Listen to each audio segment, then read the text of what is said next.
Well, when most people hear community gardens, what comes to mind is garden plots where people come together and grow lots of vegetables. Well, today we have a wonderful treat for you. We're in Oklahoma City at the Capitol View Community Gardens, and with us is Lenardo Smith. And Lenardo, thank you so much thank you, Brenda, for showing us around today. And Lenardo is kind of the instigator of these community gardens. He's the driving force behind this project. And what's so neat about this project is they've got a community garden here, but it's not a bunch of vegetable beds. And we're going to show you this today. And Lenardo, maybe we can just start walking around. Great. I'm really excited about this, and I take pleasure in bringing people in the neighborhood and showing them some of the positive aspects of inner city life. Mm-hmm. And this, I think, is really a crown jewel. Before we get too far, I have a gift for you. Oh, great. That is a keychain we made up, and it's called Creating or Planting Our Futures. And this is something we give to all of our visitors here at the garden. Oh, well, thank you that so was much. The title of the grant we did from Community Foundation. Great. In order to do this. Now, Lenardo, before we kind of see what you've done now, maybe you could just kind of describe a little bit of what this area looked like before you got started. Well, this area, at one point, it had been a couple of houses and they had burned down. Mm-hmm. And so it had been abandoned, and it had been donated to Trinity Baptist Church in Pauls Valley. Mm-hmm. And it had actually probably been a problem to them because they would have to keep it mowed, and the grass would actually get up here before they get it mowed, and then somebody Right. would come in and chop it off. So we started mowing it ourselves. Mm-hmm. And it had been used as a dump, so each time we'd mow, we'd take a little bit more trash out. And then we heard about a community garden project that they were doing at the Community Foundation, and we applied for a grant. And in the process of that, we were asking if the church in Pauls Valley, it's Trinity Baptist Church, would sell that to us. Well, since it was a problem for them to pay to get it mowed, they said they would just donate it to the neighborhood that's great. association. Yeah, it is great. And so we got the park, and so then we put together a lot of volunteers, and we Mm-hmm. agreed to apply for the grant, and then we put in a couple of raised beds, and it kind of went from there. Oh, neat. And really what you've done here is you have created a park for your community area, haven't you? Yes. So, When we originally, I guess we're going to go over to these beds. right, these are kind of where you started. Yeah, we, the kids from Dewey Elementary School, actually, and OSU, your Master Gardeners program, a couple of volunteers from the Master Gardeners program came out with roughly about 40 kids, and it was from the host program, Help One Student Succeed. And so we planted marigolds and different things in these raised beds, and the kids loved it. It was just great. And they've kind of like used it as plant day for the past couple of years. And so we like to have them come out here, and they enjoyed. The fire trucks come out with them, so it's a real activity. Oh, yeah. Well, these are great beds here. Nice height for raised beds. Yeah. Now, as you were working on this area, of course, you have a lot of nice open space here in addition to your beds, but you've also done a really good job of incorporating the existing trees into your design here. This is very nice. Well, since this is an older part of Oklahoma City, we had a lot of older trees, and so we basically capitalized on some of the pecan trees. I think we have like 8 or 9 pecan trees. And in the back there, we went ahead and we put crepe myrtles in that were actually donated, and so they were a nice size, and it kind of accentuates the vinca that's there. And these 2 benches actually came from our prison system. It's Oklahoma State Industries. And so it's wonderful. They're not very expensive, and they allow people to come out and visit and have lunch here, actually. That's a nice looking bench too. It looks very comfortable. Yeah, it is. So now you've also got a very nice kind of, I would say, a kidney shaped bed over here around your trees. And what are some of the problems that you've run into in like maintaining a garden like this? Well, of course, the big problem was water. And we were really fortunate that when we started with the project, some of the questions that were asked on the grant applications is, what are you going to do about watering and watering schedules and things like that? So we were bright enough to get water installed, so that definitely helps. It's coordinating volunteers when it's really hot to make sure things survive and get water. That's our main obstacle now that it's up and running. In the beginning, it was who to call to have them tap into the water meter, plumbers to call. And so it's every obstacle you could imagine. It's basically like someone taking on building a house and not knowing anything about it. That's what we did. We took on building a garden and we knew nothing about it. Right. So, well, you've done a wonderful job. And I guess that's one of the things that if someone were going to do a project like this, they would need to consider volunteers, coordination of volunteers, and also water source for something like this, wouldn't they? I think it's, and the volunteer part is very important, but all the elements are important. And I've said this before, it's kind of like making a cake. You have to have all the ingredients. Right. And sometimes if you don't have the right amount of this ingredient, it's not going to succeed. But all the partners are important. The water, the funding source, the volunteers, all that you need in order to make a community garden. So that's great.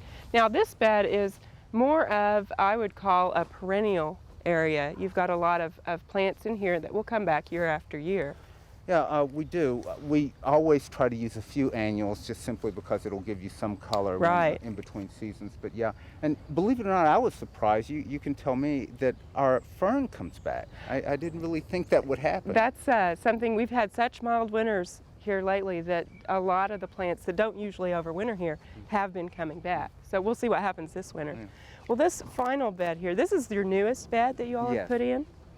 And did you find you've used the bricks here? This was a fairly easy bed to construct. Is this a good way to go? I think it's an excellent way to go. It's really not that difficult. You just have to have a couple of people that are fairly strong to lift them because I think the large blocks are about 60 pounds each. So it does get, after you move them one place and then move them another, but they basically stack on top of each other. They do have pins that you can put in there, and then they have something like liquid nail that you glue them together. But they'll work with you when you're doing this project, and it's great. And potato plants, of course, are wonderful. Yeah, this is a very good example of an annual that you can put in and get a whole lot of color, because this is a gorgeous bed, and the potatoes do so well cascading over the sides.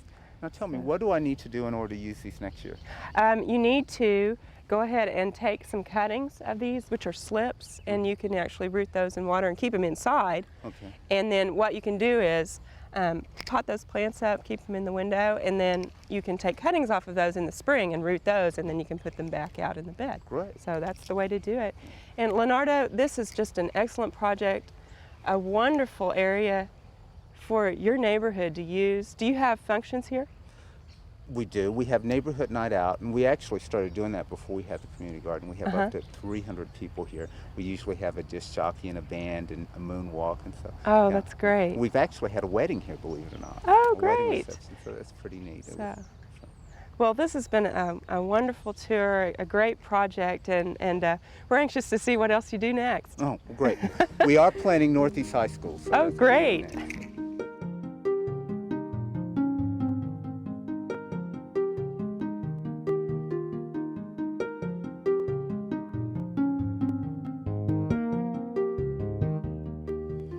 Well, community gardens are a wonderful way to get some great community spirit going.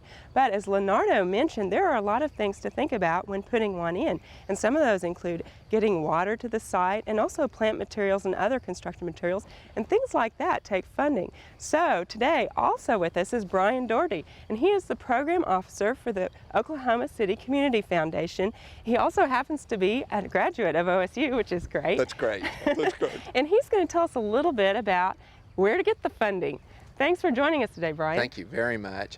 We're part of the Oklahoma City Community Foundation and deal with any number of funding issues. We have our scholarship programs and our after-school option programs and all, but a big part of it is what we call the Parks and Open Space Initiative that deals with beautification on public lands and nonprofit lands. And we have a permanent trust, the Margaret Annis Boys Trust, that helps fund projects like Lenardo's, and then we have other ones that are special projects that we do. And we realize that a lot of times we got great people, great communities, great associations coming together, and if we can help put that together in this collaborative effort and give some funding, then a lot of these will come back, and it reflects back to quality of life and economic development for any community. Now, Brian, this is a great program that you all have going on, And what area do you serve? Primarily our area is the Oklahoma County area, the greater Oklahoma City area. There are some times where we go beyond those bounds, but most of the time it's in the greater Oklahoma City area.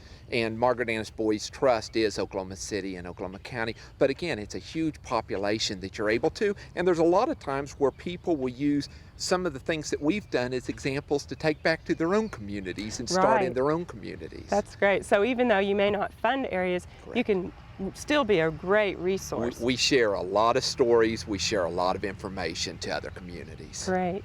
Now, Brian, if someone is interested in getting a project funded, when do they need to go through the process, and what is the process they need to go through? I think one thing that is great on so many of our grants, they're quarterly, and so instead of having to wait for the next year, a lot of them have quarterly deadlines. We have a website, occf.org, and so you can check on that. We have different grants that are going on. I think a primary thing that we're involved in is public space and nonprofit property. Most of the time, we wanted open access to the public. I guess there could be some particulars where it didn't. We've helped a little project over at Tinker Air Force Base and all because of national concerns. You know, you don't have it. But most of the time, these are ideal places like where Lenardo and his neighborhood has come together. We have a very large project going on now called Clean and Beautiful Schools, where we're assisting every elementary school, private and public, in Oklahoma County. And it's all on beautification and teaching pride back to the kids and letting everybody get involved and the neighborhood associations get involved. So this is a lot of what we do.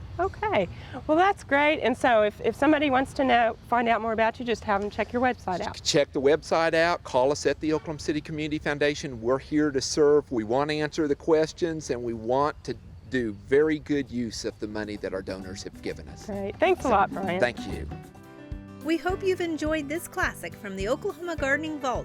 Remember, even though these tips and techniques are timeless, there's always something new to learn in the world of gardening. By subscribing to both Oklahoma Gardening and OK Gardening Classics, you'll have access to a wealth of gardening knowledge, both classic and contemporary.